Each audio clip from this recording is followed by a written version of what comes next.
Leitura do livro Curso de Iniciação à Espiritualidade, de acordo com os ensinamentos de Meishu Sama, Minoru Takahashi.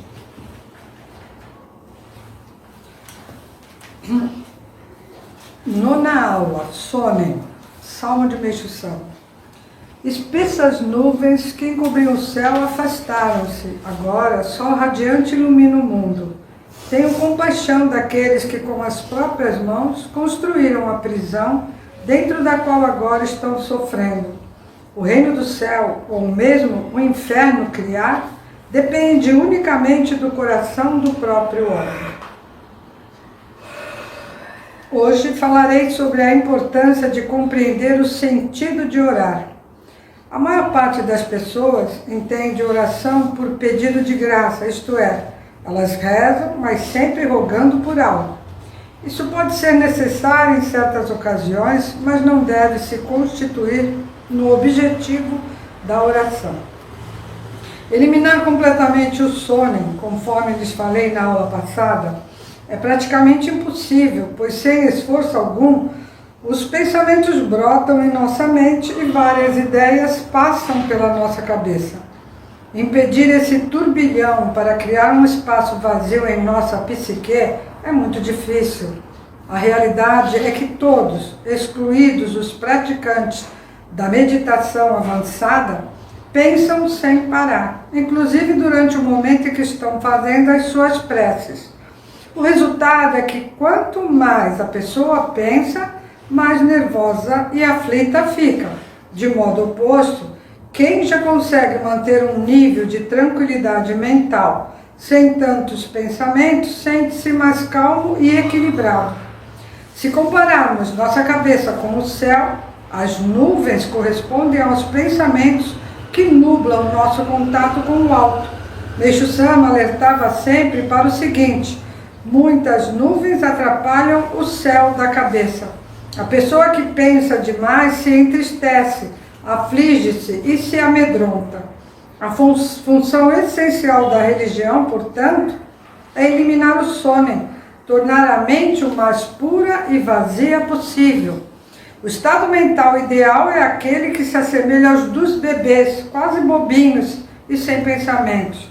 Quando alguém alcança essa condição, começa a intuir os desígnios que o alto tem para a sua vida e sente estar com Deus. Além disso, não é possível manter ao mesmo tempo preocupações mundanas relativas a terceiros ou com o futuro e caminhar com Deus rumo à espiritualidade. É preciso escolher qual trilha tomar, ficar com o Pai ou com o mundo. No entanto, a mente do ser humano ainda pertence a este mundo material. Por isso, fica só se ocupando com assuntos que não são relevantes para a eternidade de suas almas. Assuntos temporários e terrenos, portanto. De maneira que a primeira providência deve ser aquietar a alma e eliminar a poluição mental, ou ainda espaná-la. Como havia falado nas aulas anteriores, a ferramenta para isso é a oração. Amatsu Norito, cujo principal papel é Haraú, limpar, eliminar. Um dos instrumentos que executa a limpeza é o vento. Hoje, por exemplo, vemos nitidamente o resultado da ação Haraú. Desde ontem, após a forte ventania, o céu ficou claro, possibilitando que se avistem as montanhas distantes e, apesar de um pouco frio, o ar está leve e gostoso, porque o vento limpou, dispersou toda a sujeira que havia no ar. Da mesma maneira, nossa cabeça também possui muita poluição. E o que isso significa? Que o excesso de pensamento, de sonen, compusca nossa mente e coração, tornando necessário, portanto, em primeiro lugar, eliminar tudo que nubla nosso ser. Existem algumas maneiras comuns que nos indicam a possibilidade de limpar a mente por alguns instantes. Por exemplo, quando um atleta está correndo ou fazendo algum exercício, seu corpo está se cansando e, enquanto corre, não pensa, só se ocupa da própria atividade física que está se dedicando. É difícil fazer as duas coisas, não é? Sem perceber, ele não está refletindo sobre nenhum assunto naquele momento. Como o ser humano está sempre envolvido em alguma atividade, concentra-se nela Concentrar-se nela pode ajudar a eliminar os pensamentos desnecessários. São técnicas simples e interessantes. Porém, há algumas ressalvas. Meixo Sama ensinou a importância de variar a atividade. Ele mesmo praticava uma tarefa por no máximo 1 hora. Em seguida, alternava sua atenção para outro tipo de afazer. Escrevia ensinamentos e depois descia para o jardim e lá ficava por 30 ou 40 minutos colhendo flores e galhos para as ikebanas da casa. Então, partia para outra ocupação. De modo que, se ficarmos acostumados com uma atividade praticada por longo tempo, nossa mente começa a divagar e, dessa maneira, ficamos cansados mais facilmente. Além disso, o próprio excesso de pensamentos também exaure a nossa mente. Assim, fazer pausas sempre que possível ou alternar as atividades são procedimentos que ajudam bastante. Quando alguém está dedicando-se ao plantão de jorei, por exemplo, se fizer uma pausa para um café ou água por 5 minutos que sejam, ao retornar para a dedicação, observará um efeito diferente na canalização da luz divina. Isso vale para todas as ocupações. Por que isso acontece? A resposta pode ser encontrada se retomarmos a explicação que dei no começo da aula. Nossa cabeça é como o céu e os pensamentos são as nuvens. Se olharmos para cima num dia nublado, enxergamos aquela atmosfera encoberta com os raios do sol completamente bloqueados pelas pesadas nuvens. O firmamento fica escuro em pleno dia. No entanto, em certos momentos, o vento ou um fenômeno atmosférico qualquer pode deslocar uma dessas nuvens, abrindo uma fresta por onde a luz desce e possibilita avistarmos a claridade do sol. Da mesma forma, quando nossa cabeça está encoberta por excesso de sono, a variação da atividade é a responsável por abrir a brecha que permitirá a entrada da luz.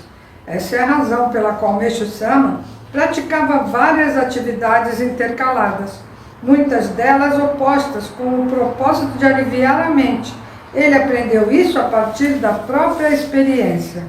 Nós devemos tentar seguir esse exemplo aqui no templo, parar um pouco para vislumbrar as carpas do lago, olhar as flores do jardim, ler ensinamentos e, em casa ou em qualquer outro lugar que estivermos desenvolvendo uma atividade, fazer uma pausa para ouvir uma notícia no rádio ou assistir a um noticiário na TV ou ainda ouvir uma música, pois esse revezamento mental alivia o estresse da alma. Com relação à oração, devemos rever em nós mesmos a atitude de rezar com a intenção de pedir algo a Deus.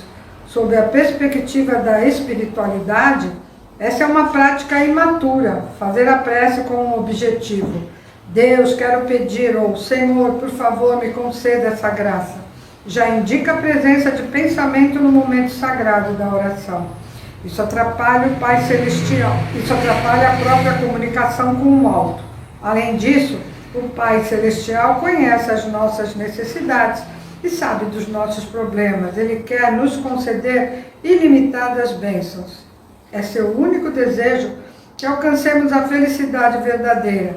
Daí a inutilidade de pedirmos o que quer que seja a quem sabe melhor do que qualquer um de que precisamos. Em vez de pedirmos algo, devemos nos aproximar dele até que nos seja possível sentir sua presença divina em nossas vidas como um sol maravilhoso que nos banha de luz. O sabor desse contato é indescritível. Nestes dias frios, por exemplo, ficar ao sol é extremamente agradável.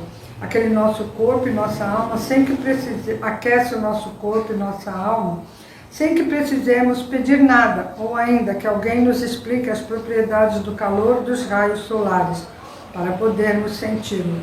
A claridade, as ondas solares apenas irradiam e nos atingem, sem a interferência de nossa mente. Assim, também, deve ser o nosso contato com o alto em direção a Deus, pois o Pai concede ilimitadamente luz a todos.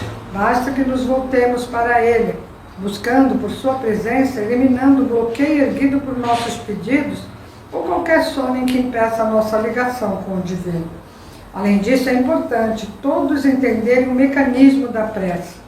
Há pessoas que rogam alguma graça ao alto e são atendidas, enquanto outras não. Por que isso acontece? Porque na maioria das vezes o que estava sendo solicitado está errado ou não corresponde à vontade de Deus para essa pessoa. O Criador tem como saber o que é melhor para alguém, mas o que acontece, na maioria dos casos, é a pessoa querer resolver por si mesma, de um jeito diferente do que lhe estava preparado. Disso decorrem pedidos como estes: eu quero que aconteça isso, por favor, dê-me força e ajuda para alcançar meu desejo, os quais são errados, inócuos e não se concretizam. Com isso, a pessoa acredita que não foi atendida. Devemos sempre pedir que seja feita a vontade do alto, pois o desejo de Deus é indubitavelmente melhor do que imaginamos para qualquer situação. Por exemplo, quando precisamos ir a algum lugar, o trajeto que iremos percorrer, o qual estabelecemos previamente, nem sempre é a melhor opção. Pode existir alternativa mais rápida, sem que tenhamos a consciência dela. No trânsito de São Paulo, se acessarmos uma via congestionada, não temos como sair dela para escapar do tráfego intenso. Mas se persistirmos nesse itinerário, entramos nessa confusão e lá permanecemos presos por horas. Sendo assim, não é melhor pedir a Deus o melhor caminho para nossas vidas? Só Ele sabe o que é melhor para cada um de nós. Porém, é preciso ter fé para entregar-se a Ele. Se não confiamos em Deus, perdemos tempo tentando resolver os problemas da nossa maneira, contando apenas com nossa inteligência e esforço para chegarmos ao ponto de nos frustrarmos quando não alcançamos o que almejávamos. Dessa forma, a maioria deixa de crer na providência divina, por acreditar que o alto não a ajudou. E como poderia se o pai estava mostrando outro caminho e a pessoa seguiu o indicado por seu próprio pensamento? Ele limita-se apenas a olhar, pois respeita a liberdade de escolha do homem e diz somente: se você quer ir por esse caminho, então vá, mesmo já sabendo que será em vão. Mas Deus não pode interferir enquanto não pedirmos seu auxílio em nossas vidas. De forma que o melhor é perguntarmos a Ele antes de empreendermos algum projeto. Quando alguém age por sua própria conta, gasta tempo no desenvolvimento da ideia e nos preparativos para, no final, deparar-se com uma malogro. Dar o primeiro passo sem a proteção e orientação do alto leva à perda de todo esse tempo e esforço. A pior situação é a de quem culpa Deus pelo seu fracasso. Quem reza pedindo que as coisas aconteçam de uma determinada maneira, não percebe ser essa atitude semelhante à dos que contratam um profissional para atendê-los exatamente do jeito que está encomendado na ordem do serviço. Isto é um absurdo. O trecho da oração que diz Kanagarata Matihayamase significa: seja feita a vossa vontade. Este é o mais importante e verdadeiro sentido de orar a Deus. Reverenciá-lo. Nesse instante, joga-se fora todo e qualquer desejo, pensamento, isto é, todo sono, para ficar diante de Deus sentindo sua presença, abrindo nosso coração para receber sua orientação e amor. Para isso, repito, é preciso eliminar nosso objetivo pessoal, pois são inconcebíveis as duas possibilidades coexistirem. Além do mais, somente eliminando nosso sono, os milagres podem acontecer. Ocorrência milagrosa somente pode ser operadas pelo Pai Criador. Portanto, quando acontece uma dádiva em nossa vida, isso é uma prova de que Ele está conosco e produziu essa maravilha, muito além de qualquer expectativa. Pode ser difícil de acreditar, mas uma existência em que sempre sucedem os fatos de acordo com as possibilidades antevistas, minha vida hoje é assim, amanhã será assim, depois vai acontecer assim. Seguindo as previsões passo a passo, não tem graça alguma. O sabor, a maravilha de uma existência consiste no milagre inesperado que nos surpreende e deslumbra ante a comprovação da presença do Senhor. Puxa, Deus realmente existe e está conosco. Graças ao Senhor. Com isso, Qualquer um desperta para a existência divina.